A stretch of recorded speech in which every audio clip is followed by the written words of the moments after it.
अस्सलामुअलैकुम वरहमतुल्लाहि वबरकातुहू। मेरे अज़ीज़ दोस्तों, कैसे हैं आप? उम्मीद करता हूं कि आप खैरियत से होंगे। अल्लाह पाक आपको शादो आबाद रखे। मेरे अज़ीज़ दोस्तों, अगर आप एक मुसलमान हैं और आप डर रहे हैं कि अगर खुदा न खास्ता एनआरसी लागू हो जाए तो हम कैसे अपने नागरिकता को साबित करेंगे, और नागरिकता को साबित करने के लिए कौन कौन सी डॉक्यूमेंट्स की ज़रूरत पड़ सकती है, तो आपसे गुजारिश करूँगा कि इस वीडियो में हर एक पॉइंट को, हर एक बात को अच्छी तरीके से समझाए गए हैं। अगर आप आज की इस वीडियो को सिर्फ 15 मिनट का टाइम निकाल कर देख लेते हैं और समझ लेते हैं तो मैं ये उम्मीद करता हूँ इंशाअल्लाह ताला आप हर एक बात को अच्छे तरीके से समझ लेंगे।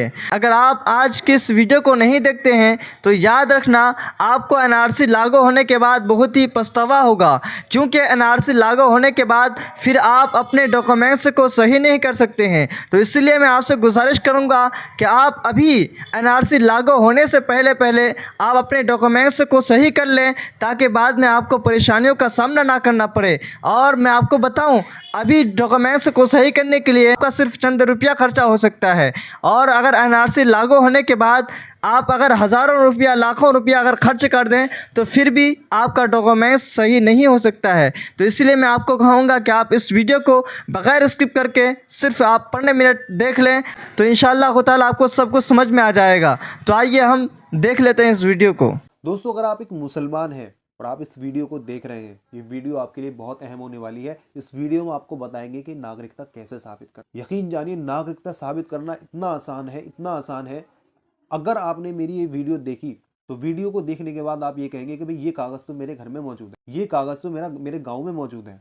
इतना आसान तरीका मैं आपको बता दूंगा कि 15 मिनट की इस वीडियो में आपके सारे मसाइल का हल हो जाएगा। सारी अफवाहें जो आपके दिमागों में भरी जा रही हैं वो ख़त्म हो जाएंगी। अस्सलामुअलैकुम नाजरीन, आज का हमारा मसला है सीए और एनआरसी। हाल ही में हिंदुस्तान के गृह मंत्री अमित शाह जी ने ऐलान किया है कि वो पूरे भारत में मई से पहले, यानी 2024 के लोकसभा के इलेक्शन से पहले पूरे भारत में सीए को लागू कर देंगे। इस ऐलान के आते ही मीडिया में ही नहीं बल्कि ज़मीनी स्तर पर भी अगर देखें तो एक हंगामा सा बरपा हो गया है। मुख्तलिफ लोग मुख्तलिफ किस्म की बातें कर रहे हैं। कोई कह रहा है कि हमारी नागरिकता हमसे छीन ली जाएगी, कोई कह रहा है कि भाई सीए जो है वो नागरिकता देने का नहीं बल्कि लेने का कानून है। मुख्तलिफ किस्म की बातें लोग बयान कर रहे हैं। सबसे पहले मैं आपको ये क्लियर कर दूं कि सीएए और एनआरसी दोनों अलग अलग चीज़ हैं। सीएए जो है वो नागरिकता देने का कानून है, लेने का कानून नहीं है। गवर्नमेंट ऑफ इंडिया सीएए के जरिए से लोगों को नागरिकता देगी, मुसलमानों के अलावा। ठीक है। एनआरसी अलग चीज है। एनआरसी में आपको ये साबित करना होता है कि आप भारत के नागरिक हैं। इसका कोई प्रमाण, कोई दस्तावेज, कोई भी ऐसा प्रूफ जो इस बात की दलालत करे कि हाँ तुम भारतीय हो, तुम सिटीजन ऑफ इंडिया हो, इस बात को साबित करने वाला कोई भी प्रमाण आपको गवर्नमेंट को देना है और आप भारतीय हैं, कोई दिक्कत नहीं। तो इसी दस्तावेज के मुतालिक कि वो कौन सा कागज है, वो कौन सा ऐसा प्रमाण पत्र है जो इस बात की दलालत करे, जो ये गवर्नमेंट ऑफ इंडिया से कहे कि ये जो शख्स है ये भारतीय है, ये हिंदुस्तान का नागरिक है, इसके बाप दादाओं ने हिंदुस्तान को आज़ाद कराने में अपना योगदान दिया है, ये कोई घुसपैठिया नहीं है, ये कोई इलीगल माइग्रेंट नहीं है, गैर कानूनी तरीके से हिंदुस्तान में ये नहीं रह रहा है, बल्कि ये भी एक हिंदुस्तान का नागरिक है। तो वो कौन सा दस्तावेज है, उसी दस्तावेज को आज हम आपको बताएंगे। नाजरीन, से 15 मिनट की ये वीडियो में अगर जो तरीका मैं आपको बताने जा रहा हूँ, अगर आपने उसके मुताबिक अपने सारे दस्तावेज तैयार कर लिए तो यकीन जानिए कि कल को जब एनआरसी अगर लागू हुआ तो उस वक्त में आप मज़े से अपने घर पर बैठे हुए होंगे। और अगर आपने ये तरीका फॉलो नहीं किया या मेरी बात नहीं मानी तो याद रखना, अफसोस के आंसुओं के अलावा आपका कोई साथी होगा नहीं। दूसरी बात मैं आपको ये बता दूं कि देखिए, एनआरसी लागू हो या ना हो ये कल की बात है। सीए लागू होता है, गवर्नमेंट किसी को नागरिकता देती है या नहीं, उस बात को छोड़ो। सिर्फ एनआरसी और सीए के डर से अगर आप अपने दस्तावेज तैयार करना चाहते हैं तो मत कीजिए। नाजरीन, आप हिंदुस्तान के नागरिक हैं, इसका प्रमाण हर वक्त आपके पास होना चाहिए। आम जिंदगी में ये निहायत ही ज़रूरी है। मैं आपको एक छोटा सा वाकया बताता हूँ, बिल्कुल सच्चा वाकया है कि अभी 2 साल पहले 3 लड़कों को पुलिस वालों ने गिरफ्तार किया चोरी के इल्ज़ाम में। उनमें से एक बच्चे के ऊपर आरोप लगा कि ये बांग्लादेशी है। जब ये खबर उसके बाप को मालूम हुई, उसके वालिद को, तो वो वालिद साहब जो है गाजियाबाद कोर्ट में उस बच्चे के सारे वो प्रमाण जो उसकी नागरिकता को साबित करते थे कि ये हिंदुस्तानी है, वो लेकर वहाँ पहुँच गए। जब जज ने वो सारे दस्तावेज देखे तो उसने उस अधिकारी को, उस डिपार्टमेंट को जिसने वो उसको दस्तावेज प्रोवाइड किए थे, उसको आदेश दिया कि आइए और प्रूफ दिखाइए कि आपने किस बुनियाद पर जो है इसको हिंदुस्तानी जो है होने का प्रमाण दिया है। अब वो सारे अधिकारी वहां पहुंचे और उन्होंने वो सारे डॉक्यूमेंट्स दिखाए। यकीन जानिए उस बच्चे पर जो बांग्लादेशी का आरोप लगा था, कोर्ट द्वारा उसको खारिज कर दिया गया। एक तहरीक चली थी 2019 में जब सीए के खिलाफ प्रदर्शन हो रहे थे कि हम कागज नहीं दिखाएंगे। बहुत अच्छी तहरीक थी, लेकिन कागज होंगे तभी तो नहीं दिखाओगे। जब कागज होंगे ही नहीं तो फिर क्या नहीं दिखाओगे। तो मेरे कहने का मतलब यही है, आप एक हिंदुस्तानी हैं, इसका प्रमाण हर वक्त आपकी जेब में होना चाहिए।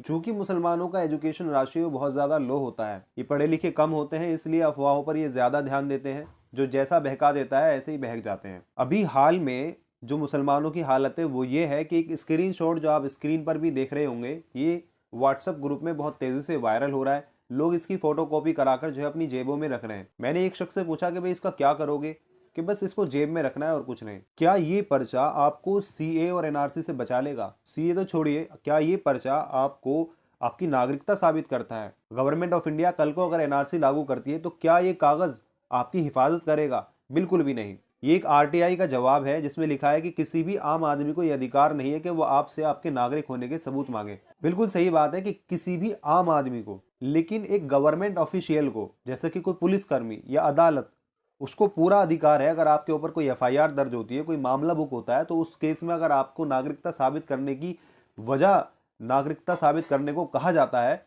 तो उस केस में आपको नागरिकता साबित करनी पड़ेगी। फिर आपको वो दस्तावेज देने होंगे।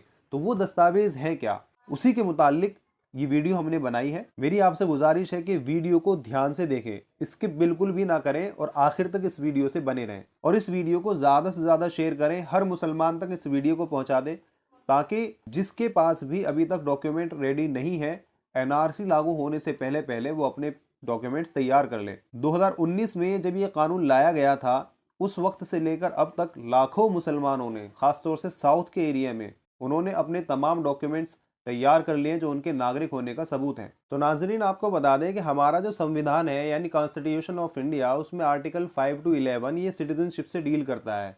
उसमें बताया गया है कि हिंदुस्तान का नागरिक कौन कौन होगा। लेकिन चूंकि ये कानून काफ़ी नहीं था, ये आर्टिकल्स काफ़ी नहीं थे, इसलिए हिंदुस्तान की गवर्नमेंट ने 1955 में इंडियन सिटीजनशिप एक्ट को पास किया। उसके बाद 1986, 92 और 2003, 2005, फिर 2015 और 2019, ये सबसे लेटेस्ट है जिसको सीए कहा जाता है, उसमें रद्दोबदल अमेंडमेंट की गई।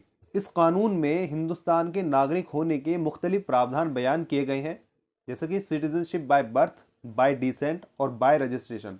हमारी बहस का मुद्दा ये तीनों ही है, इसलिए हम सिर्फ इन तीन पर बात करेंगे। इसके अलावा और भी मुख्तलिफ प्रावधान है। चूँकि हमारे माशरे में सभी उम्र के लोग रहते हैं, किसी की उम्र 100 साल, कोई 90 साल, कोई 50 साल, कोई 70 साल, तो अलग अलग उम्र के लोगों के लिए उनके नागरिक का प्रमाण कि वो हिंदुस्तान के नागरिक हैं, उनके लिए अलग अलग नियम है। तो हम स्टेप बाय स्टेप आपको बताने वाले हैं, ध्यान से सुनिएगा। तो वो लोग जो 26 जनवरी 1950 को पैदा हुए या उससे पहले, लेकिन 26 जनवरी 1950 को रात को 12 बजे के बाद वो हिंदुस्तान में थे, हिंदुस्तान की सरजमीन पर थे, उनको सिर्फ इस बात का कोई भी प्रूफ देना है, काफ़ी होगा। जैसा कि अगर वो आर्मी में थे, किसी सरकारी नौकरी पर थे, या कोई वोटर आईडी कार्ड या कोई भी ऐसा दस्तावेज, एफआईआर उनके ऊपर दर्ज हुई, या हॉस्पिटल का कोई कागज जो इस बात की दलालत करे कि हाँ ये शख्स 26 जनवरी 1950 को रात को 12 बजे के बाद हिंदुस्तान में था,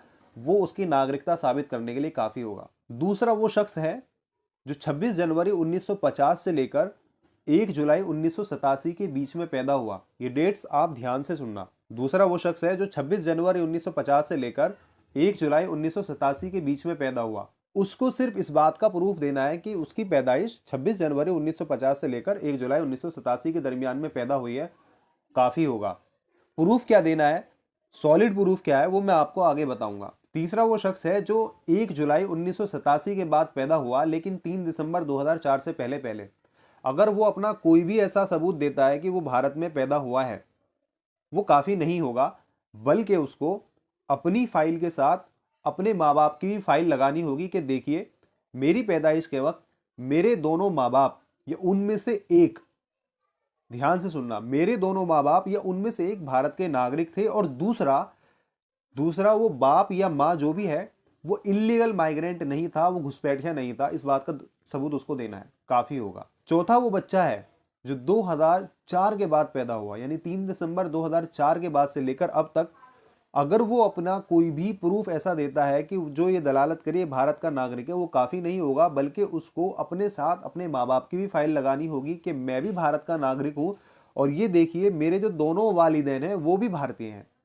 तब जाकर उनकी नागरिकता साबित होगी। इसको कहते हैं सिटीजनशिप बाय बर्थ। एक होता है सिटीजनशिप बाय डिसेंट। 26 जनवरी 1950 के बाद में अगर कोई शख्स पैदा हुआ, हिंदुस्तान में रहा, यहाँ उसकी शादी हुई, उसके बाद से वो विदेश में काम करने चला गया, जैसे कि आजकल लोग जाते हैं सऊदी, अमेरिका, कहीं भी वो चला गया। अब वहां विदेश में उसका अगर बच्चा पैदा होता है 10 दिसंबर 1992 से पहले पहले, तो वो ऑटोमेटिकली क्या है, भारत का नागरिक बन जाएगा। इसी तरीके से अगर कोई बच्चा 10 दिसंबर 1992 को या उसके बाद पैदा हुआ 3 दिसंबर 2004 से पहले पहले, और उसके माँ बाप में से कोई एक भारत का नागरिक है, तो वो बच्चा भी ऑटोमेटिकली भारतीय बन जाएगा। इसमें एक बात का ये ख्याल रखा जाए कि जो उसका वालिद है, उसका जो फादर है, वो बाय डिसेंट भारत का नागरिक नहीं होना चाहिए। अगर उसका वालिद बाय डिसेंट भारत का नागरिक है, तो फिर उस केस में उसके वालिद को इंडियन हाई कमीशन में जाकर उस बच्चे को रिपोर्ट करना होगा, उसका पंजीकरण करवाना होगा, तब जाकर उसकी नागरिकता जो है उसको दे दी जाएगी। इसी तरीके से 3 दिसंबर 2004 के बाद से लेकर अब तक जितने भी बच्चे पैदा हुए, वो भारतीय जब होंगे जब 1 साल के अंदर अंदर वो इंडियन हाई कमीशन में जाकर उसके माँ बाप उसको रिपोर्ट करें, उसका पंजीकरण करवाएं। अगर ऐसा वो नहीं करते हैं तो वो तो भारत के नागरिक रहेंगे, लेकिन उनका बच्चा जो है वो भारतीय नहीं रहेगा। इसको कहते हैं सिटीजनशिप बाय डिसेंट। अब तीसरे नंबर पर आता है सिटीजनशिप बाय रजिस्ट्रेशन। देखिए, आसान लफ्जों में अगर मैं आपको बताऊं कि ये जो कानून है CAA की नागरिकता देने का कानून है, जैसा कि हमने पहले बताया, लोग इसमें अपना पंजीकरण करवाएंगे, रजिस्ट्रेशन करवाएंगे, वो डिक्लेयर करेंगे कि मैं उस साल जो है हिंदुस्तान में आया, उस देश से आया, वगैरह वगैरह, तो उनको जो नागरिकता दी जाएगी उसको कहा जाएगा सिटीजनशिप बाय रजिस्ट्रेशन। अब देखो करना क्या है, करना यह है, आपको मैं बता दूं कि असम में जब NRC लागू हुआ तो 10 लाख लोगों की तादाद ऐसी थी जिनके पास सारे दस्तावेज थे, सब कुछ था, लेकिन फिर भी वो अपनी नागरिकता साबित नहीं कर पाए। उसकी वजह क्या है? उसकी वजह यह है कि उनके नाम में उनके वालिदैन की, यानी उनके डॉक्यूमेंट्स में उनके वालिदैन की जो स्पेलिंग है वो कुछ और है, और जो उनके वालिदैन हैं उनके जो डॉक्यूमेंट्स हैं उनमें स्पेलिंग कुछ और है।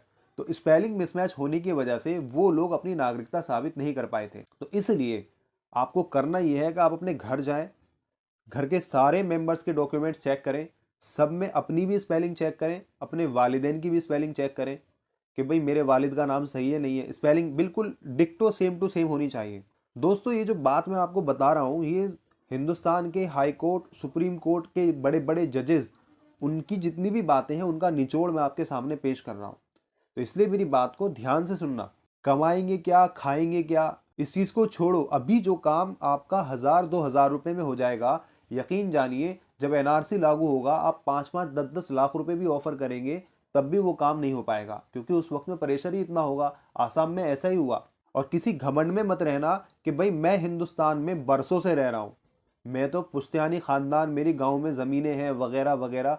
यकीन जानिए, आपने ये वाकया सुना भी होगा कि असम में एक शख्स जिसने सारी ज़िंदगी मिलिट्री में काम किया, आर्मी में काम किया, आर्मी से रिटायर हुआ, लेकिन वो शख्स भी अपनी नागरिकता साबित नहीं कर पाया। तो किसी गुरूर में मत रहना कि भाई मैं तो हिंदुस्तान का नागरिक हूँ, मुझे यहाँ से कौन निकालेगा, और वो पर्चा सा जेब में रखो बस, वो काफ़ी नहीं होगा। इसलिए अपने डॉक्यूमेंट्स, जो तरीका मैंने आपको बताया उसके मुताबिक अपने डॉक्यूमेंट्स तैयार करें। सबसे मजबूत और सबसे ऑथेंटिक डॉक्यूमेंट वो क्या है जो आपकी भारत की नागरिकता होने को साबित करता है? तो दोस्तों, सबसे मजबूत और सबसे ऑथेंटिक डॉक्यूमेंट है आपका बर्थ सर्टिफिकेट, जन्म पत्री। यकीनन इसके अलावा भी बहुत से प्रूफ हैं जो आपके नागरिक होने को साबित कर सकते हैं, लेकिन जन्म पत्री से मजबूत कोई भी प्रूफ नहीं है, क्योंकि हमें अपनी सिटीजनशिप बाय बर्थ साबित करनी है, ना कि बाय रजिस्ट्रेशन।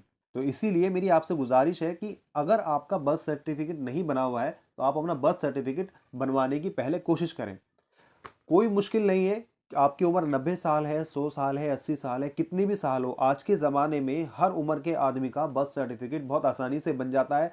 आपको करना कुछ नहीं है, आप अपने इलाके की कचहरी में जाएं, वहाँ किसी वकील को पकड़े, उससे बताएं कि भाई मुझे अपनी जन्मपत्री बनवानी है, वो आपसे डिटेल लेगा, कोर्ट में अपील करेगा, कोर्ट से आदेश होंगे, वेरिफिकेशन होगी और उसके चंद महीने बाद यानी 1.5-2 महीने में तकरीबन आपकी जन्मपत्री आपके हाथ में होगी। आपकी उम्र चाहे 1960 में पैदाइश हो, 1970 की पैदाइश हो, उस जमाने में जन्मपत्री बनती थी नहीं बनती थी, उससे कोई मतलब नहीं है। आप आज जिंदा हो, आज आपके पास मौका है, आप आज जो है अपनी जन्मपत्री तैयार करवा सकते हैं। जन्मपत्री वगैरह अपनी तैयार करवाने के बाद अपने घर के सारे मेंबर्स की डिटेल्स को फिर मैच करें।